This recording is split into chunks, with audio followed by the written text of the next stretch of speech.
Akbayan ang co-sponsor sa pagsulong ng isang House Bill na naglalayong pababain o ipababa ang presyo ng gamot dito sa ating bansa. Halimbawa, yung back cream, that costs mga 15 pesos dito sa Philippines. Sa Pakistan, it costs only about 2 pesos. Ibasura! Para sa amin, napakalaking bagay niyan.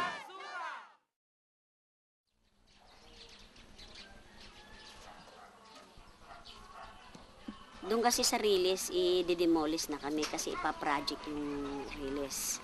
Kaya immediate kaming inorganize para tanggalin doon.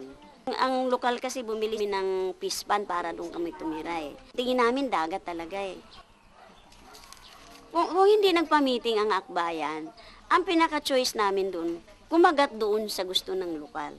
Kasi sa lokal di kami pinapakinggan, sa NHA hindi rin kami pinapakinggan. Nagkaroon kami ng konting pag-asa. Mayroong nag-extend ng kamay para sa amin, mahihirap.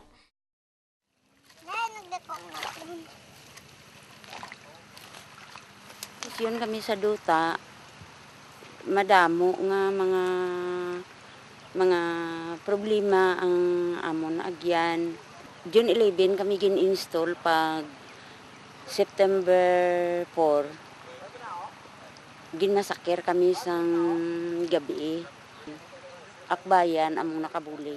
Paagi sa ilang kabudlayan, ginupdan ginila ang amon nga paghimakas para nga matagaan kami sang katawhayan, sang kalinungan, agud nga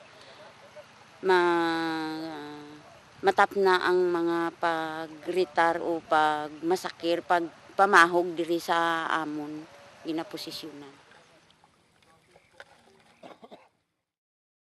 Yung akbayan ay para sa lahat ng Pilipino, pero lalo na para sa karaniwang tao na walang kapangyarihan, naghihirap, at hindi makalapit sa gobyerno para mabigyan ng lunas yung kanilang mga problema.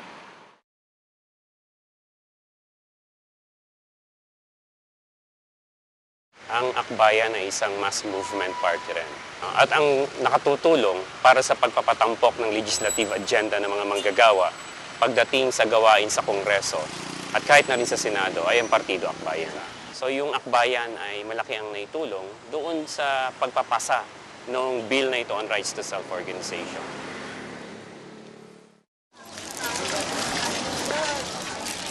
Yung moral support na ibibigay ng akbayan sa amin bilang mga estudyante, ang estudyante pala may kakayanan din, may kapasidad rin na maging parte ng malakihang pagbabago na idudulot ng mga progresibong grupo katulad ng akbayan.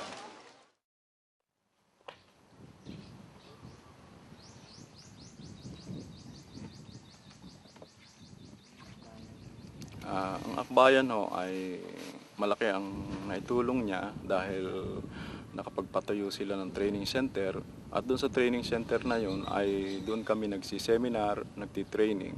At sa mga seminars, trainings na yun ay namulat ang aming mga kaisipan at sa ngayon ay nasupil na yung mga natigil na yung mga nag-i-illegal na yan. Ngayon ay marami kaming nahuhuling mga isda. Ang pangkaraniwang nahuhuli namin mga danggit na dati ay hindi nakakapasok dito sa aming pangisdaan. Doon pa sa malalim, napapatay na nila yung mga isda na dapat ay mahuhuli namin dito sa mababaw lamang. Dahil sila nga yung walang access to power at walang access to resources. At ang ginagawa ng akbayan dyan, una, doon sa mga issues ng mga komunidad, ito ay sinasalo ng akbayan. No? Either ginagamit natin ang Kongreso para ipaabot yung hinaing ng ating mga kababayan o kanilang reklamo. Pangalawa, ang akbayan ay patuloy na nag-oorganisa ng mga komunidad na kung saan ay para palakasin yung mga komunidad na yon, ma-empower sila at para kumilo sila lahok para sa pagbabago ng kanilang mga komunidad.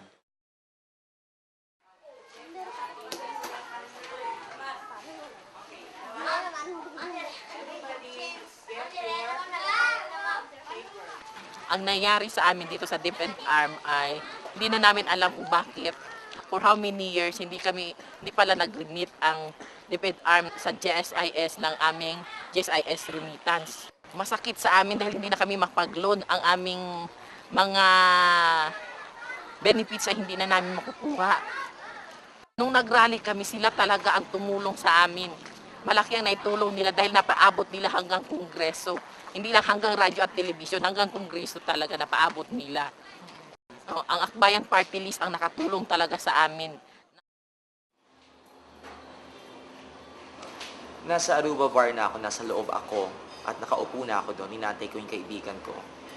Tapos maya-maya, lumapit sa akin yung manager. Yung manager. Sabi niya, doon lang ako kayo sa labas. Sabi ko, dito na lang ako kasi mas malamig dito. Hindi doon ako kayo sa labas. Dito na lang ako. Ang sabi niya, may dress code po kami. Anong dress code? Bawal po yung mga ganyang katulad niyo.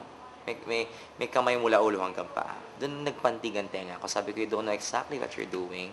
It's a human rights violation. Tumawag ako ng media and then Arnel Ignacio. Si Arnel Ignacio sabi niya, halika ilalapit kita sa akbayan kasi maling-mali yung ginawa sa'yo. Talagang sumuporta sila sa akin. 100% suporta. Meron pa naman talagang pag-asa. At yung napakahalaga ay yung unity natin to work together, yung sama-sama tayo to be able to push itong mga important measures for the people. We should not be